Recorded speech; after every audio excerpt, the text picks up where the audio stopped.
What up? Suh, dude? Yeet. My name Jeff. Memes.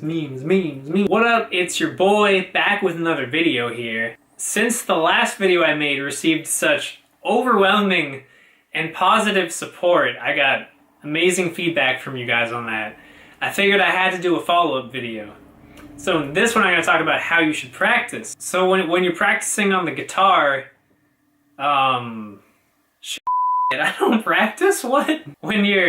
So in the last video I compared it to squatting a whole bunch of weight. That's how you squat a whole bunch of weight, by the way. And I was saying that when you squat a whole bunch of weight, you gotta work up to it. And it's physically impossible to to make a huge jump, like going from squatting like 200 to 250. If 200 is the max that you can squat, then you physically cannot squat 250 for at least like a month or two, you know, depending on how like new you are. And none of that matters. What's important is that it's the same thing on guitar. So like when you're playing on the guitar, if you can only play at a certain speed, it's like physically impossible for you to double your speed in like a week or a month or something like that. It's going to take a lot longer to get to that point. And just like in weightlifting, there's a thing such as newbie gains. There's something like that for the guitar too. So when you start out, you can probably build a lot of speed. But if you're watching this video, you're probably past that point. You're at the more intermediate to expert phase. And just like anything else, when you start off, you're going to have like a real quick jump.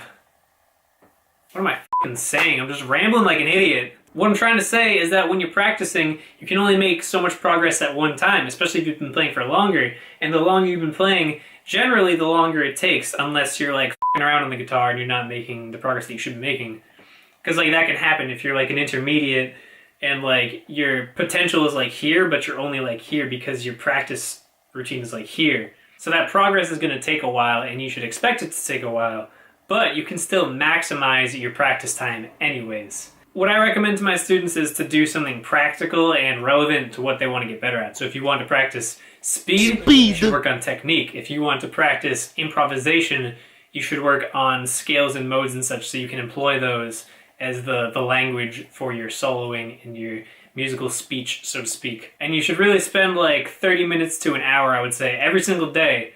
Just like you're going to the gym, getting those workouts in, spend that time on the guitar as well. Get that guitar workout in to work up your speed or work up your chops or your phrasing, your modes, maybe your sight reading, whatever it may be. And really have like focused, dedicated practice for that small amount of time.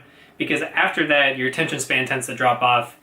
And if you want to do that more than once a day, that's totally fine, you know, but take a decent break in between. Eat some food, drink some water.